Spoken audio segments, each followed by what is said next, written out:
Salam.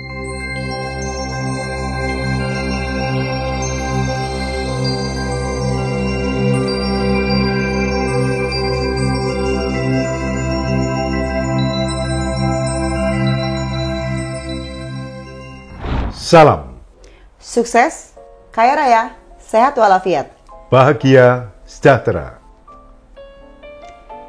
Dunia spiritual mengulas kejadian viral dari sisi spiritual.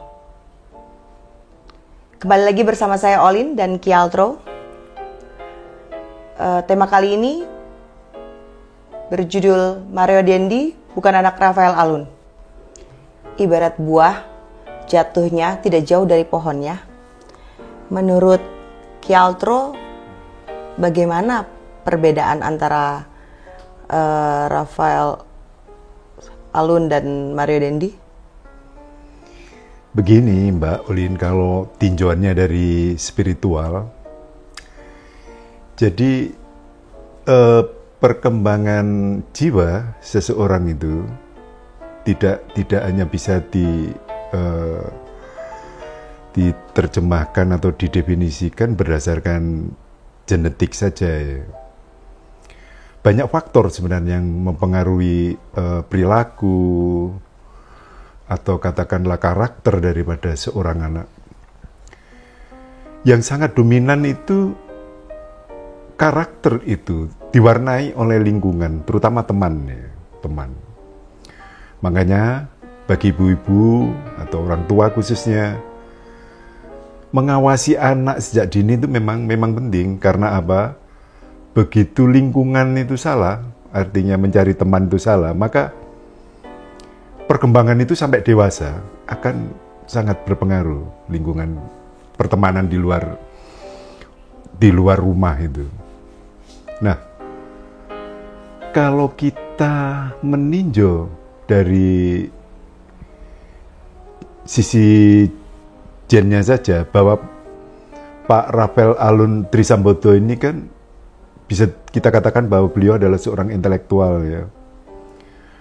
Beliau berasal dari Jogja, pernah kuliah di STAN, Sekolah Tinggi Administrasi Negara, dan beliau juga pernah kuliah di Universitas Indonesia, jurusan Sosial Politik. Artinya beliau ini mempunyai kapasitas, punya intelektual yang bagus. Tetapi Dandi ini sekolahnya aja sudah berantakan ya sejak SMA. Sebenarnya dia bisa masuk SMA Taruna itu sudah termasuk anak yang baik sebenarnya. Tapi mungkin karakter dia yang arogan, perilaku dia yang kurang baik ya dalam konteks keluarga yang tergolong mampu gitu. Itu bisa dipengaruhi ketika dia itu sekolah di SMP, mungkin teman-temannya yang kurang baik, sehingga itu sangat mempengaruhi karakter daripada Mario Dendi. Saya kira itu Mbak Olin. Betul. Kalau menurut Ki Altro sendiri, siapa sih Rafael Alun dan profilnya seperti apa, Ki? Kalau Pak Rafael Alun, saya kira beliau adalah birokrat yang merintis dari bawah ya. Kalau kita lihat dari biografinya itu kan seperti itu. Jadi tidak ujuk-ujuk beliau menjabat di Direktur Jenderal Pajak di Jakarta Selatan. Itu kan karirnya kan dari bawah. Nah, sebenarnya ini seperti peringatan kepada para pejabat ya, seluruh Indonesia khususnya, bahwa perbuatan yang tidak jujur, katakanlah di sini adalah bagaimana beliau ini melakukan manipulasi terhadap pajak, melakukan korupsi terhadap uang negara. Nah, apa yang saya sampaikan ini kan berdasarkan pemberitaan ya. Ini sudah menjadi rahasia umum bahwa beliau juga habis diperiksa di KPK dalam kasus ini. Sehingga antara kekayaan yang beliau miliki dengan standar gaji ya yang dia terima yang sekitar 83 juta per bulan itu memang tidak balance ya. Berapa penerimaan dia, berapa yang dia miliki, bahkan berita yang terakhir beliau tuh nyimpan emas, menyimpan uang, macam-macam ya yang jumlahnya cukup fantastis. Sehingga masyarakat ini meragukan gitu bahwa apa yang beliau lakukan ini adalah betul-betul perbuatan curang ya. Curang, dia sebagai seorang koruptor. Nah, implikasi daripada perbuatan ini, perbuatan beliau, perbuatan Pak Raphael Alun ini berdampak kepada anaknya. Jadi Mbak Ulin, bahwa pendidikan saja dari kedua orang tua tidak cukup dan gen saja juga tidak menjamin. Meskipun kalau kita ngomong dari sisi genetik bagus karena ayahnya adalah seorang intelektual. Tapi anaknya kenapa begitu? Nah, kalau tinjauan dari sisi spiritual ini yang dinamakan dengan hukum karma itu, Mbak. Jadi gini, kadang orang itu salah persepsi atau salah penafsiran bahwa Tuhan itu menghukum umatnya misalnya. Tidak, Mbak. Karena apa? Bahwa Tuhan itu sudah membuat yang namanya sunatullah. Sunatullah itu kan bahasa akademisnya kan hukum alam. Nah, hukum alam itu kan banyak bentuknya. Ada salah satu yang paling terkenal itu adalah hukum karma. Bahwa hukum karma itu adalah hukum yang ditimpa oleh seseorang berdasarkan perbuatan masa lalu yang negatif. Saya kira itu Mbak Ulin. Jadi sekali lagi saya ulangi bahwa genetika saja tidak menjamin bahwa keturunan itu mesti baik. Karena apa? Implikasi dari perbuatan orang tua yang korup itu juga akan berdampak kepada keluarga. Contohnya ya keluarga Pak Raphael Alun ini memiliki anak yang memiliki karakter yang tidak baik. Saya kira itu. Iya.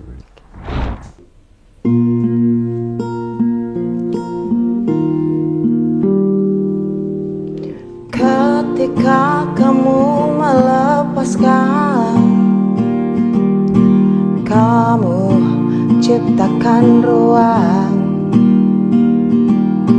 untuk yang lebih baik, karena dia datang hanya untuk ajarimu caranya mengikhlaskan.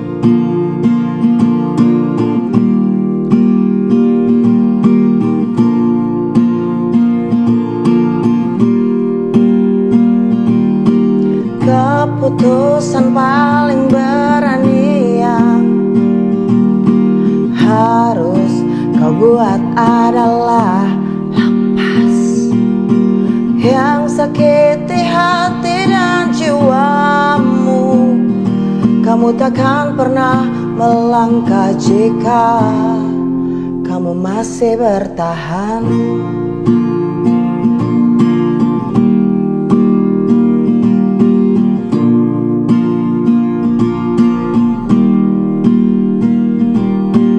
Belajar dari yang kemarin, hidup untuk hari sekarang, berharap untuk esok hari.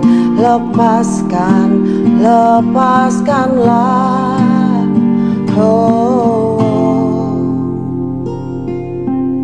diam untuk merelakan, tertawa untuk pembalasan. Melepaskan memang sakit, tapi akan membahagiakan.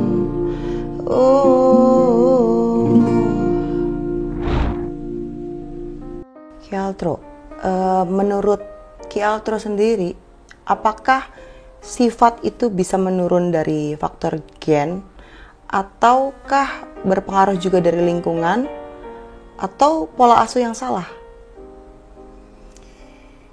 Jadi gini, ketiga-tiganya itu sebenarnya bisa, ya. Tapi kalau kita belajar dari, ini contoh ya, ada seorang bayi sejak kecil diasuh oleh seekor monyet, orangutan. Maka ketika bayi itu besar, menjadi anak-anak, maka dia bahasanya juga menirukan bahasa monyet, jalannya juga menirukan jalannya monyet itu, meniru orangutan itu, bahasanya, segalanya. Artinya, bahwa lingkungan itu sangat berpengaruh. Meskipun gen, katakanlah gen bayi tadi itu anaknya raja misalnya, maka keturunan raja itu tidak akan menurun kepada bayi itu karena dia sejak kecil diasuh oleh orangutan. Itu contoh. Jadi bahwa genetika itu mesti menurun kepada seorang bayi sampai dia dewasa itu mesti sama dengan yang menurunkan, atau ayahnya katakanlah, atau ibunya. Itu terbantahkan dengan contoh tadi, bahwa ketika seorang bayi sejak kecil diasuh oleh orangutan, maka perilakunya, bahasanya, semua akan meniru orangutan itu. Nah, kalau pertanyaannya apakah itu salah asuh? Bisa salah asuh. Misalnya salah asuh itu ketika pengawasan itu kurang ketat. Ini kan dalam rangka pengasuhan anak ya, bahwa orang tua terlalu memanjakan misalnya, pengawasannya dia di luar itu siapa temannya, siapa lingkungannya, sampai anak itu kan terlibat pemakaian narkoba. Artinya bahwa dia itu di luar lingkungannya tidak sehat, tidak baik, Mbak Ulin gitu. Nah, namun demikian ada faktor lain sebenarnya yang perlu dicermati oleh setiap orang ini, bahwa alam semesta ini punya hukum gitu. Kalau dalam Islam itu dikatakan sunatullah. Nah, sunatullah ini kan bahasa akademisnya kan hukum alam. Jadi bagaimanapun hukum alam itu berlaku. Kalau orang itu menanam jagung ya tumbuh jagung, menanam padi tumbuh padi. Nah, kalau Pak Raphael Alun perilakunya itu menyimpang, di sini beliau itu melakukan tindakan korupsi, bahwa korupsi adalah merugikan rakyat banyak. Yang jadi korban itu kan rakyat. Kenapa negara Indonesia ini tidak bisa maju? Kenapa banyak kemiskinan di Indonesia? Karena banyak pejabat-pejabat seperti Pak Raphael Alun yang korup ini. Nah, perbuatan korup itu berimplikasi kepada perilaku daripada anaknya. Kenapa kok jatuh kepada anaknya? Iya, kalau dilihat dari sisi realitasnya, ya itu tadi seperti orang salah asuh. Tapi salah asuh itu sebenarnya kalau kita ngomong substansi atau bahasa hakikat, salah asuh tadi sebenarnya implikasi daripada hukum alam tadi. Gitu Mbak Ulin. Oke, baik Pak. Kalau dari Ki Altro sendiri, ada nggak sih tips buat para orang tua di rumah supaya nggak salah asuh? Begini Mbak Ulin, coba Mbak Ulin itu nggak usah jauh-jauh ya, misalnya melihat kehidupan tetangga ya. Kalau orang itu ibadahnya bagus, terus orang tuanya itu enggak macam-macam bahasanya kalau orang Jawa itu ya sak madyo gitu. Artinya melakukan pekerjaan tuh ya harus jujur gitu. Jujur ya, artinya bekerja itu tidak menyimpang daripada brand-brand yang diatur oleh agama, diatur oleh undang-undang yang berlaku. Saya kira orang hidup itu akan baik-baik saja, Mbak Ulin. Menurut saya loh itu.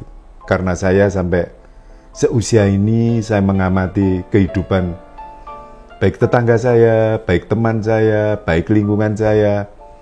Itu kalau saya lihat itu seperti itu. Kalau orang itu kehidupannya wajar, jujur, bekerja dengan baik.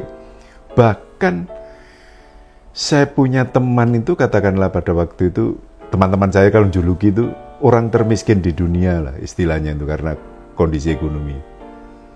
Sekarang Mbak Ulin tahu, luar biasa karena dia itu punya anak yang bisa mengangkat derajat orang tuanya. Dia menjadi pejabat di Jakarta. Dan adiknya itu kebetulan, adiknya itu juga gitu. Bisa jadi pejabat di Jakarta. Padahal dulu untuk dimakan aja sulit. Itu contoh Mbak Ulin. Artinya, kalau orang Jawa ini, kalau orang itu mau prihatin hidupnya, artinya, dan apa yang dia konsumsi, yang dia makan, bahasa kasarnya itu barang-barang halal. So pasti Tuhan akan mengangkat derajatnya. Saya yakin dan saya percaya karena saya menyaksikan sendiri gitu. Saya kira itu Mbak Ulin. Semacam komplimen dari Tuhan kali ya. Oh iya.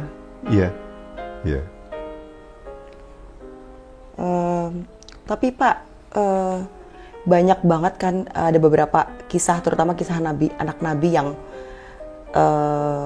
murtad atau bahkan tidak mengikuti ajaran yang diajarkan oleh ayahnya. Padahal kan notabene nabi itu pastinya orang yang lurus, yang terpilih ya. Tapi kenapa gitu? Apakah itu bentuk dari ujian Tuhan atau karma kah? Jadi begini Mbak Lin, kalau kita bicara tentang nabi, nabi itu kan akan dijadikan contoh kepada seluruh umat manusia yang mengikuti ajaran daripada nabi itu. Mungkin yang Mbak Ulin tanyakan kepada saya, mungkin itu putranya Nabi Nuh itu ya, yang ketika terjadi banjir disuruh naik ke dalam kapal tapi dia tidak mau naik dan akhirnya dia tenggelam menjadi korban dalam peristiwa banjir pada waktu itu. Sebenarnya kalau kita konteksnya itu adalah nabi, itu memang akan dijadikan contoh kepada umat-umat selanjutnya ya, bahwa gen tadi, keturunan tadi tidak menjamin gitu loh. Karena apa? Banyak keturunan raja, keturunan presiden ya, tidak usah saya sebutkan namanya, juga menjadi pembunuh, bahkan yang dibunuh itu seorang hakim. Dan dia juga menjalani hukuman sampai ke Nusa Kambangan. Nah ini contoh gitu maksudnya. Bahwa anak presiden pun tidak menjamin akan mengikuti jejak ayahnya untuk menjadi presiden atau minimal jadi gubernur lah. Tidak, Mbak. Jadi memang kehidupan itu kompleks, Mbak Ulin. Jadi kita tidak bisa memang memberikan justifikasi bahwa keturunan ini mesti akan jadi gini. Tidak bisa menurut saya. Jadi tetap lingkungan itu mempengaruhi dan juga hukum alam atau karma itu berjalan, Mbak Ulin. Dan yang saya sampaikan tadi juga perbuatan orang tuanya juga tidak baik sehingga punya implikasi kepada keluarga. Ini kan peringatan sebenarnya kepada kita. Sama seperti nabi yang putranya tidak mengikuti jejak ayahnya yang jadi nabi.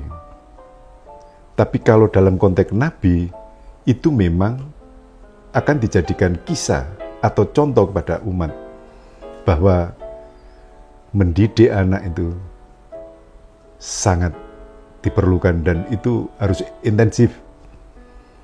Melakukan pengawasan, tidak bisa mendidik anak itu suka-suka. Itu namanya mendidik anak yang suka-suka. Jadi Tuhan itu tetap akan memberikan pelajaran bagi siapapun. Meskipun kamu presiden yang ternama, tetap kalau kamu berbuat yang menyimpang dari sunatullah, hukum alam, maka alam akan memberikan hukuman. Saya kira itu, Mbak Lin. Jadi balik lagi treatment tiap anak itu beda-beda ya, dan banyak faktor yang mempengaruhi. Banyak faktor, Benar. iya, banyak faktor. Jadi, kesimpulannya, jangan tertipu judul ya, gengs. Perbedaan dari Raphael Alun dan Mario Dendi itu hanya terletak pada sifat, intelektual, dan segi akademis. Jadi disinyalir dia bukan anak kandungnya. Tapi realnya, kalian pasti tahu dong. Sampai sini dulu pokok bahasan kita kali ini. Sampai ketemu di tema-tema lain yang lebih menarik. Jangan lupa subscribe, like, komen. Ditunggu. Salam keajaiban.